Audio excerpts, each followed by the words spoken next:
All right, so if you still picture Boston as, well, brick walk-ups, Red Sox hats, and Dunkin' iced coffee in the dead of winter, you're at least a decade behind. This city's gone through more changes than, well, the Green Line extension map. The truth, Boston's evolved. I'm not talking about like new condos or a hip cafe to a brownstone. I'm talking about, well, a full identity shift. Neighborhoods you once called up and coming have already arrived. The spots you thought were forever local, well, they've gone corporate. And the people, they've adapted faster than the skyline. By the end of this, you'll see exactly how Boston's rewritten its playbook for living, working, and, well, just being here in 2026.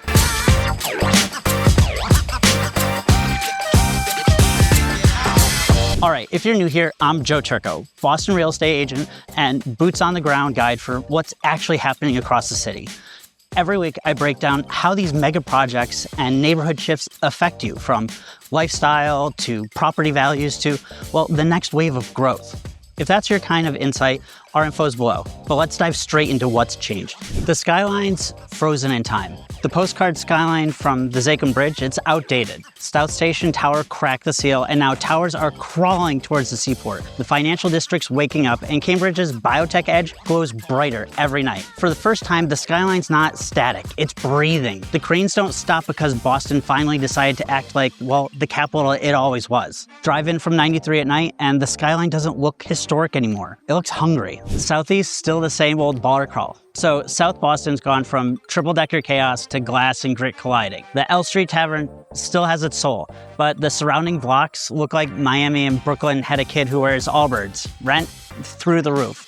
People here, well, they aren't bragging about cheap beers anymore. They're comparing HOA fees, but the energy, it's still here. Southie's growing up, and it didn't ask for permission. There was a time when your Nona had to bless you to get a reservation on Hanover Street. Now you'll find influencers filming at Mike's Pastry, between wedding parties and biotech execs on espresso breaks. The charm's still real, but the lines are longer, and the accents fewer. Still, bite into a cannoli under the glow of St. Leonard's, and for 1 second, Boston feels eternal. Remember when downtown emptied at 5 p.m.? Yeah, that Boston's dead. People actually live here now. High-rises hum with residents, not interns. You've got dogs walking past the custom house. You got the rooftop yoga above Tremont. You've got food halls where office cafeterias used to be. The financial districts learned to loosen up its tie.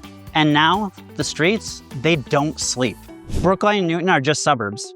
That idea aged worse than Fenway hot dogs in July. Brookline's a global hub for families who want walkability and good schools without crossing into, well, city chaos. Newton's quiet streets hide tech founders, surgeons, and remote workers who can afford to buy calm. They're not sleepy, they're strategic.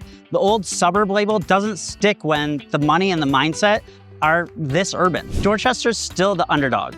If you think Dot's still rough around the edges, you haven't driven through Fields Corner or seen what's happening near South Bay. This place is the city's pulse, diverse, proud, and finally getting reinvestment that feels earned. Old triple-deckers meet new developments. It's where culture still feels real, and you can smell the soul food and the pho on the same block. You can still find affordable Boston. That dream's fading faster than, well, the Sox playoff run. The cost of living? Well, it's brutal. Rents have doubled, insurance has tripled, and if you're hunting for a starter home under $700,000, well, you're basically ghost hunting. But here's, that plot twist we always love. People still stay. Why? Well, jobs, roots, pride. It's not cheap, but it's worth it. Like someone said in Goodwill Hunting, you're afraid of what you might become if you actually saw how good it could be. By the way, if you're thinking about buying, selling in Boston, or just trying to figure out where you actually fit, reach out. My team and I help people move, invest, and plant roots here every week. We'd love to be your local real estate team of choice.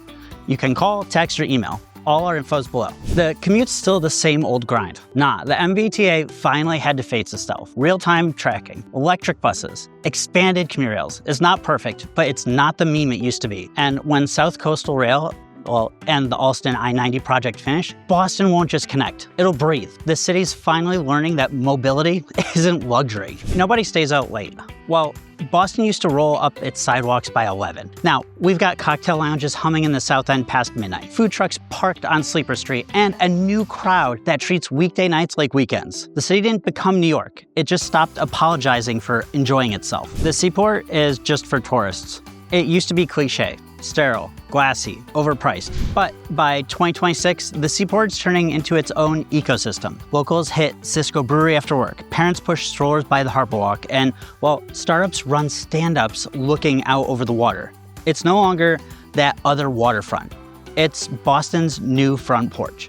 Now, let's pull back for a second, because what's happening across these neighborhoods isn't random. It's Boston rewriting its own rules. You can still park anywhere.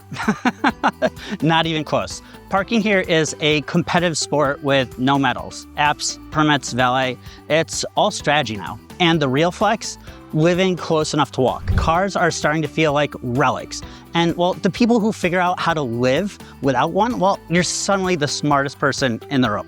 The food scene's still centered on chowder, clam rolls. Well, that ship's sailed. Boston's food identity went global. Filipino, Ethiopian, Japanese, Venezuelan, all thriving beside the old guard. Michelin came and the chefs leveled up. You can still get a lobster roll, sure, but now it's dressed with yuzu butter and truffle dust. The old flavors didn't vanish. They evolved. Locals don't talk to strangers. Well, Boston's reputation for being cold, well, it's melting. Maybe it's social media. Maybe it's that post-pandemic community building. But people talk now. Neighbors chat in line, volunteers show up, and local markets feel, well, human again. It's not perfect, but the city's got more heart on its sleeve than cynicism in its voice. Every weekend's about escaping the city.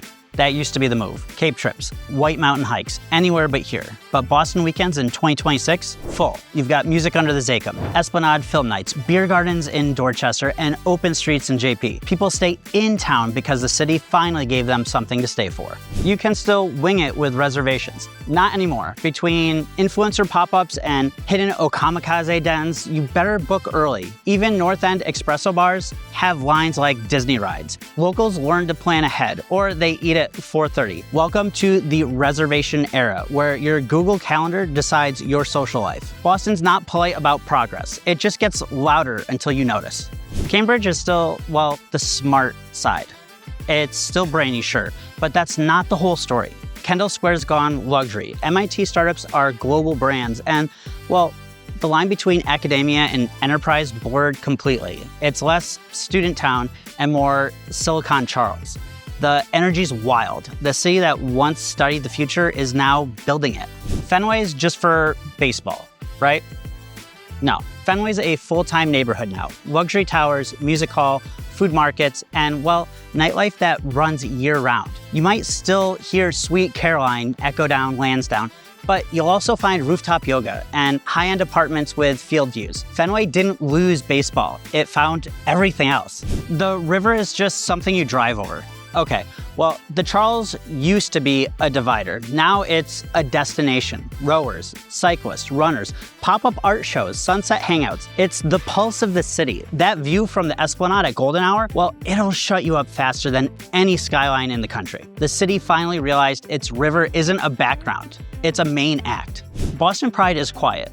It used to be subtle, a Red Sox cap, a Dunkin' order. Now it's loud, proud, and global. From murals in Nubian Square to Pride on the Common to banners draped across City Hall, Boston finally realized pride and progress aren't contradictions.